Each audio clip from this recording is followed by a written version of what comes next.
I'm Indra. And I'm Amanda. And we'd like to welcome you to The Messy Middle Matters. Hey, Amanda, how are you today? I'm good. How are you, Indra? I'm good. I was just thinking about, have you ever come across that person who's having FOMO because they didn't get to go to the conference and they start having a fit and they start losing their mind only to realize, and someone says, hold on, the whole thing was recorded. You can watch it on your own schedule. Yes, more than once, actually. The FOMO is real. The FOMO is real. And the FOMO to me comes from the fact that our society is so often geared towards a zero-sum game, right? Let me define that so that everyone understands what that is, because some people may not have heard that term before. So a zero-sum game has lots of different fancy definitions, but I prefer the pizza analogy. So when you think of a pizza pie, there's only 8 slices in a standard pizza, and there's only so many slices to go around, and you have to figure out who's getting which slices, or if you're cutting slices in half because you only have so much pizza, right? It's when you're talking about something like a zero-sum game, you're in this scarcity mindset. Not enough to go around. What if we have 9 people? What happens? Oh my gosh. Right. If Indra gets 4 slices and Amanda gets 4 slices, that means Sally gets 0 slices. Too sad, Sally. Yeah. But an abundance mindset is the belief that there are ample resources and opportunities for everyone. We can always order another pizza. We're privileged enough to have the money to order another pizza. It'll be okay. Or maybe even Sally doesn't even want pizza. Hey, Sally, I know you don't love pizza. I'm buying cookies tomorrow. Do you want 4 of them? And Amanda and I will only get 1 each because I'm going to buy 6 of them. You can find a way out of it. Right. When you have that abundance mindset. Yeah. That's such a good analogy. I don't know that I can top that one. It's so visual too, right? Right. And it's also the one that Agile uses so much, which is why, and it's so relatable. I mean, a pizza is an American staple food, so everyone can relate to that. But, I've been thinking about this abundance mindset and cultivating it in myself for years. But recently I revisited a book that I had recommended it to a friend, and she's like, oh my gosh, it's really, really useful in this moment in time. I started rereading it with Simon Sinek's The Infinite Game. Came out in 2019, right before the pandemic. But it's a slight different reframing of the scarcity and abundance mindset. In his book, let me define some of the terms that are in his book. So finite games are played by known players. They have fixed rules, and there's an agreed upon objective that when reached ends the game. So football has 4 quarters with I don't know how many minutes in it. Baseball has 9 innings. Golf has 18 holes. Sports are a really good example of finite games. Everyone knows the rules. There are referees who make sure the rules get followed. You understand the constraints of a finite game. So there can be this scarcity mindset because you need to accomplish what you want to accomplish within the given parameters. But infinite games have infinite time horizons. And because there's no finish line, no practical end to the game, there's no such thing as winning an infinite game. In an infinite game, the primary objective is to keep playing to perpetuate the game. And in the book, he talks about infinite games are business is an infinite game. No matter how many times somebody says we're the best at blah, blah, blah, you're the number one company at that thing against the parameters that you decided to choose at this exact moment in time. You can't win the stock market. You can't win, believe it or not, you can't win politics either, because you know what? That's an infinite game. It goes on as long as we need a political system. Politics keeps on going. There might be, milestones throughout all of this, but there is no end to that game. So you need to have a different kind of mindset when you're playing an infinite game versus a finite one. Right. We're all stuck. Yeah, we're all stuck in this game, right? We're playing a game. We don't know when the game is going to end. Is the game ever going to end?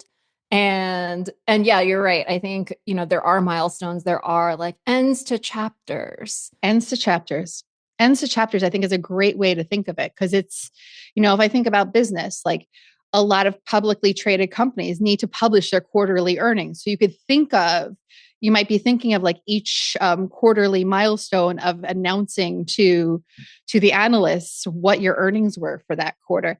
That's a milestone. It's not the end of the game. Right. It's like mini games. It's mini games within the infinite game. Right. I mean, I had when I was at Verizon, they gave me a corporate career coach, but she gave me a wonderful like visual. Cause I love a good metaphor. I know, Amanda, you love a good metaphor, and I love good visualization.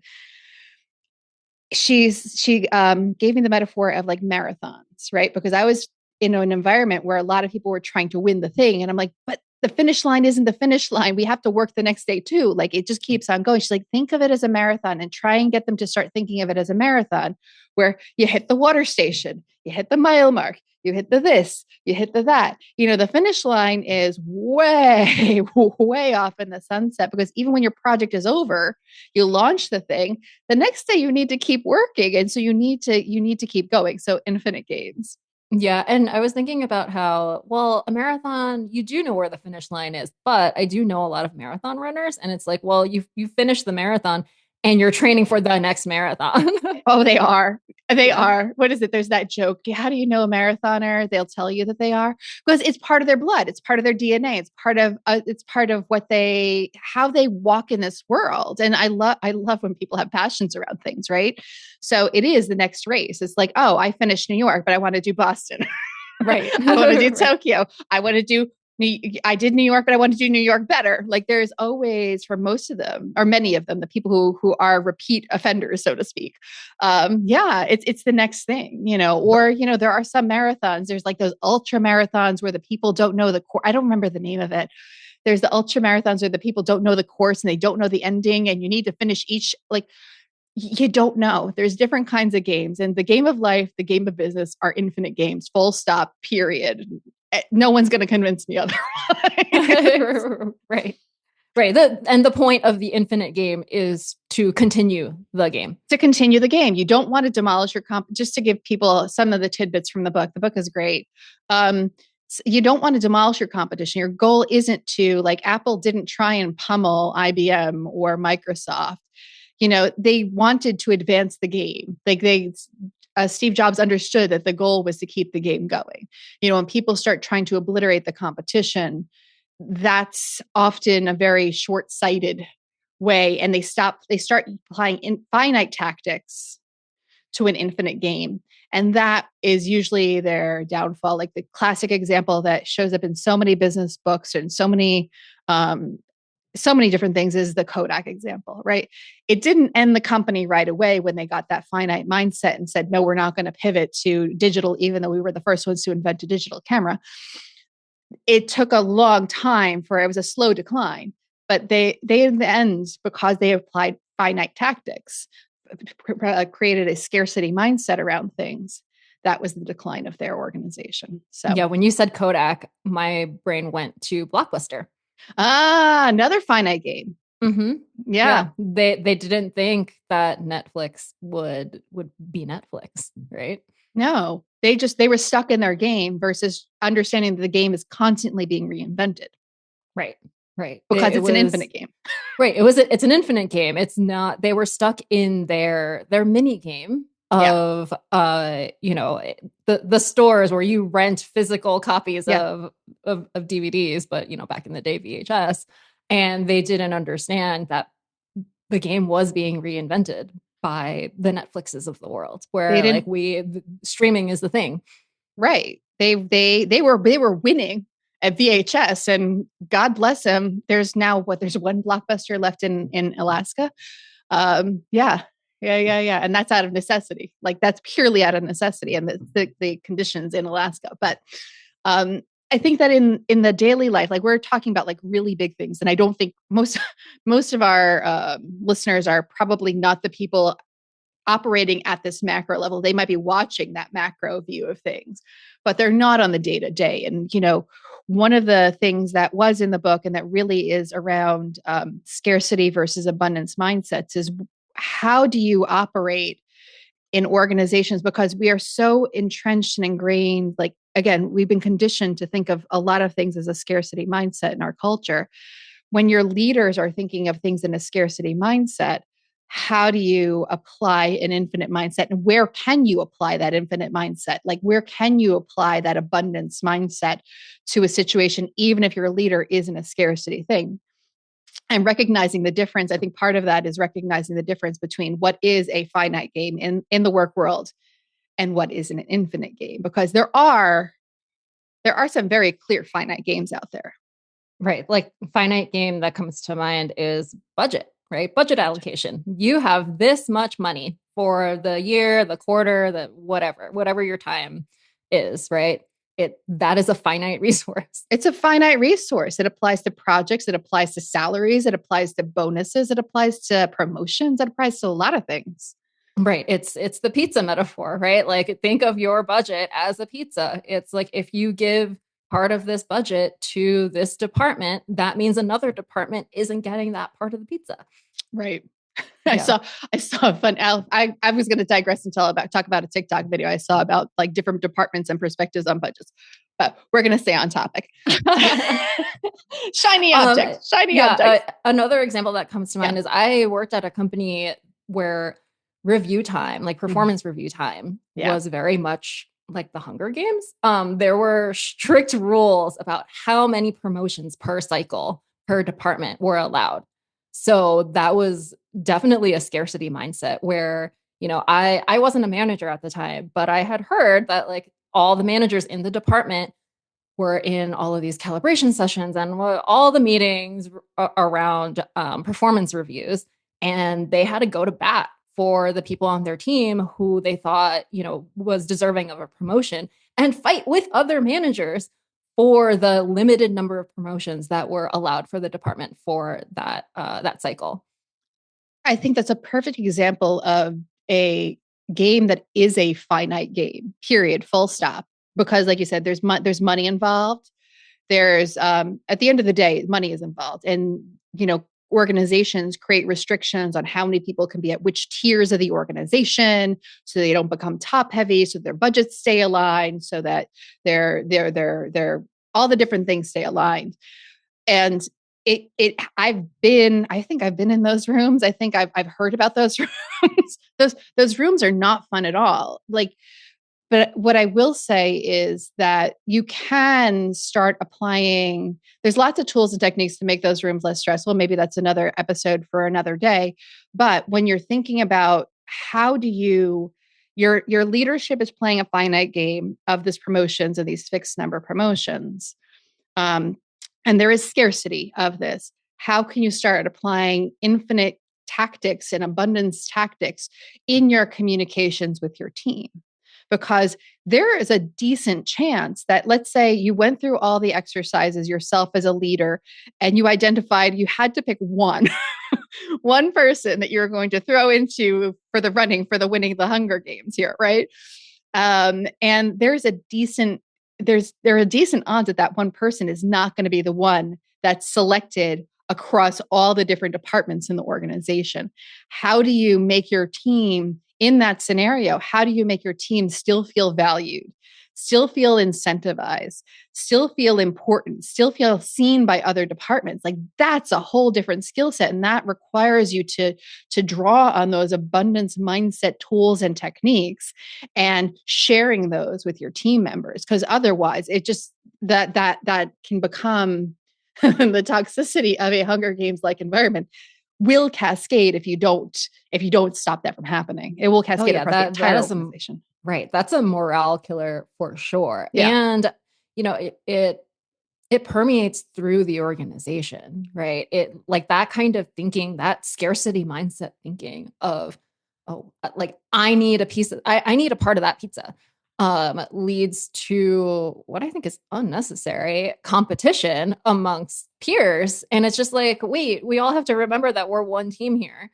It's unhealthy. It's really unhealthy. And it's just, it festers. It can fester if you don't get ahead of it. I think for me as a people leader in those scenarios, I usually try and prep my team well before we enter the Hunger Games so that they know and they get a little bit of a glimpse, the tiniest little glimpse. Like, it's not appropriate to share everything, but you can share just enough to give them a sense of like what's at stake, what the various parameters are, how things are going to be going. And this is just the reality that we live in. It makes me think of my favorite quote. I live by this quote by a gentleman named Michael Korda: "To succeed, it's necessary to accept the world as it is and rise above it." I live by that quote. And so just helping them understand the reality, not scare them, not overwhelm them. But then when it comes back and your nominee was not selected, you're in District 12. I don't remember all my districts from the Hunger Games, but whatever. Right. You're not in the favored district this time. And how do you manage that for your team? I think it's pointing out all the things that you do have, right? If you're part of a team that allows for more education and training than other teams do, if you're a team that literally buys multicolored Post-its, I wish I was kidding, for their team, you might be the envy of the entire company. Right? And multicolored Post-its might be a very important thing for your team. It may not be if you're in an accounting department. I don't know. I've never worked in an accounting department. But you have to just start pointing out all the things that you do have, all the things that are possible, all the things that do matter, and how your team is actually advancing. The just cause is another term that Simon's got in his book, and we can talk a little bit about that. I'll define it in a second, but you're helping to advance the team's just cause, right? An example of a just cause: when I was at WeWork, when I joined, the mission statement changed partway through while I was there, but the just cause when I joined was called helping people to make a life, not just a living. That's a just cause, right? You can see oh my gosh, I want to make that possible because so many of us spend our work day or our days of the week at work. Wouldn't it be awesome if we're helping people, make that portion of their life a little bit better, right? That's a just cause. So an example of one. Yeah. I think you touched on a really important point of seeing what's possible, right? Seeing what's possible outside of the thing directly in front of you, outside of the one pizza you see on the conference room table. Yes. There might be a salad in the corner. There's breadsticks over there. There's options. There's options to order another pizza, like you said, right? Absolutely. And there are times, especially when it comes to budgets and money, right? Yeah. There are times where this is all you have, but there are other options that are not money, that are not monetary. Spending time with there's intrinsic and extrinsic. You can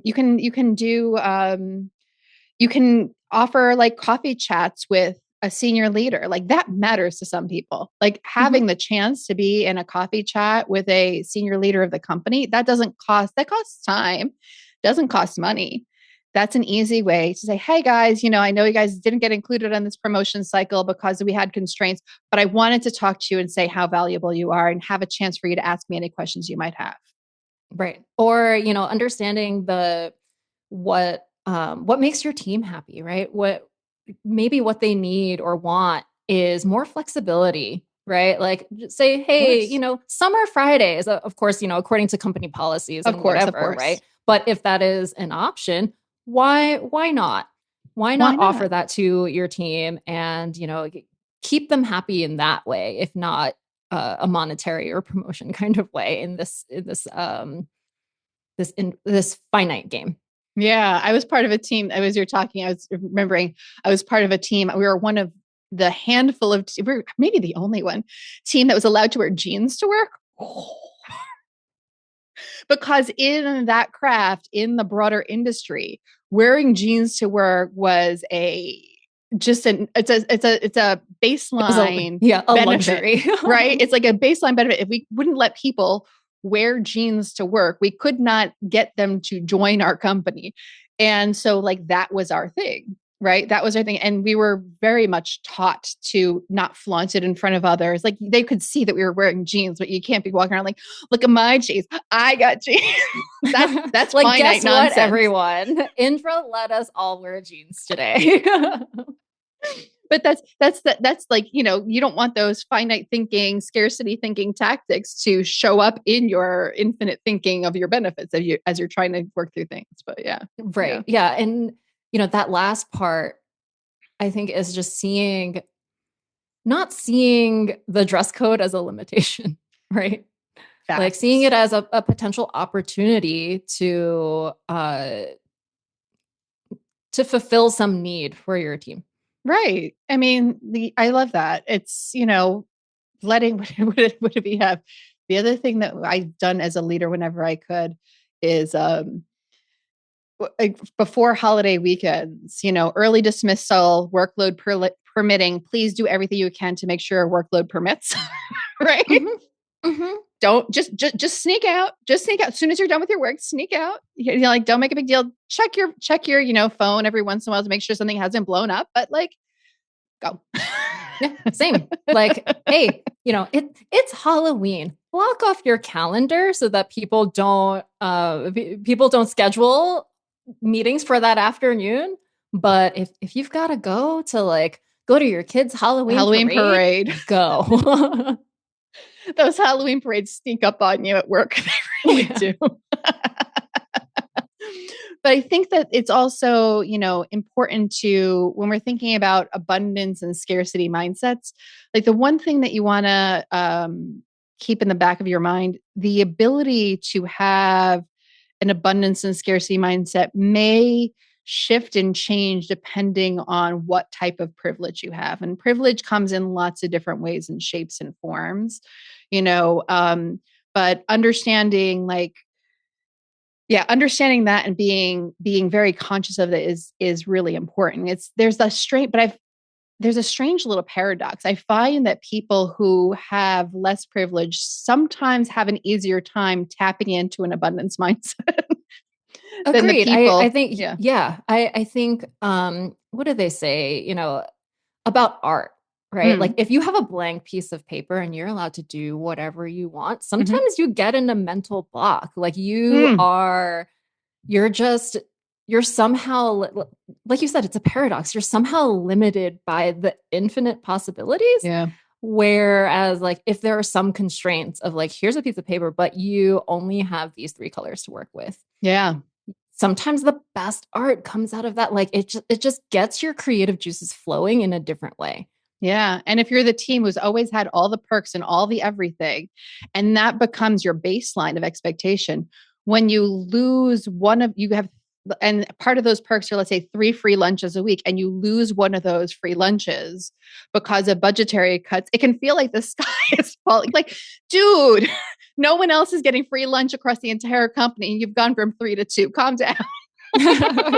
Right. May not use that language with them, but my inner monologue would definitely be saying that. Yeah, I think it's just yeah, I don't know any other synonym to like abundance mindset, right? Yeah. Other than, the definition of an abundance mindset. It's seeing the possibilities for what they are Yeah. and just like opening your mind and being curious to what else is possible? What else is out there? It's not just, what you see in front of you or what you've been trained to think is the structure, is the reward, is everything.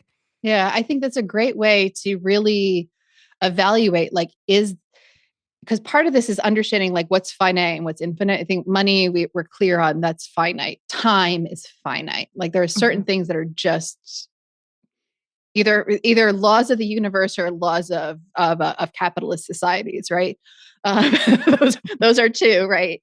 But like I think that you walk through some really good ways of taking a look at a situation and saying, is this truly finite, or are there other possibilities? So I think understanding that is the first step. And when you're in a finite game, sometimes you just got to play those rules and play those rules for as long as you can. Like that's just going to be what it's going to be. It's going to be what Yeah. it's going to be. Yeah. And something that just came to mind Yeah. about abundance mindset. It is a mindset, right? Mm. Sometimes the limiting thing is you. It's so funny. Like 100%. Like you and I have talked recently around soft skills, and talking about soft skills and how, building those up is like, it's a practice. It's a practice that you have to exercise every single day. An abundance mindset to me is also something you need to practice every single darn day. It's a way of walking through this world. It's not a tactic, it's a way of walking through this world. And so finding even in your everyday life, like, is this a scarcity thing or is this an abundance thing? I don't know. Like, let's take a look at it. Let's talk about it. Let's see what's possible. It's a lower stakes, maybe. It might feel a little lower stakes for you to really practice your evaluation skills. Right. Like going back to the soft skills example, like, am I just accepting that I'm not the best at soft skills? Or do I have an abundance mindset about it? And can I learn and grow and prove to myself that this isn't a limiting belief? Right. I mean, and there might be a person might have like legitimate challenges towards developing soft skills. And, but in most cases, there's something that they might be able to do, right? And we're just using soft skills as one example. Like, I love that. Like, I'm thinking of like bring to mind like a vision of a horse. Like, how do you open the blinders a little bit? Sometimes the blinders are really good because they keep you focused, right? And that's the beauty of like having that during a finite game. But is it finite? Like, how do I open that up just a little bit to see things, see the possibilities? See the Right. possibilities. I mean, it's been a while since I've talked about pottery on this podcast, but I'm still doing pottery classes. Love it. And just seeing the progress between, my very first piece and like what I'm making now. Like I don't have anything on my desk right now, but I recently made a mug that is big enough to be useful, right? I loved your first mug. I loved your first mug, but I can see the value of having that, like just seeing that growth. Right. But it was an abundance mindset thing. It was what is possible? Like I actually can do this. Yeah. It's funny. I didn't think my brain would go here. We were having an offsite. And it was one of these things where everybody had to come together. And one of the activities that they had for like team building was paint and sip. So, and it was really funny. And half of the people that were part of this activity were quote creatives, and half of the people were not. I land somewhere in the middle. I don't know what I am, but it was really funny between the creatives and the non-creatives. How many people were paralyzed because they had this vision of what their painting was supposed to look like based on the example that the teacher gave us. And they got stuck. They got stuck in finite thinking. They got stuck in like, it was more finite thinking than, let's say, scarcity thinking, but they're very, very similar. They're very closely related to each other. And the people who succeeded were like, let's see what happens. Let's do some stuff. Let's create something. Like, right. Yeah. So I could totally see this playing out, right? Yeah. Like I have this visual in my head of the teacher, painting this thing and showing it to the class and being like, okay, this is what we're going to paint today. And the creatives or the people who were limited by this finite mindset were like, I have to make my painting look exactly like that one. Whereas you, for example, were just like, yeah, I'm going to try. I loved my painting because the background color reminded me of the color of the hallways in my elementary school. Right. And that was it. I'm sure there was someone in your class who painted something altogether different. They're just like, completely. I don't want to paint that tree today. They did. And they had much more fun. Life is much more fun in an abundance mindset. It gets us out of like, someone's got to win and into like, how do we all win? How do we all win? How do we keep this game going? How do the most of us win in all of this? And that's what I personally love, and why for me, abundance mindset is very much part of my practice. Like you can go into gratitude journaling, or like, Adam Grant had a good one recently. It wasn't gratitude that he was counting impact. Oh, right. Like, what impact did I have today? Not what am I grateful for, but what impact did I have? Like, that's actually a fun little way to exercise some of the muscles that are related to this.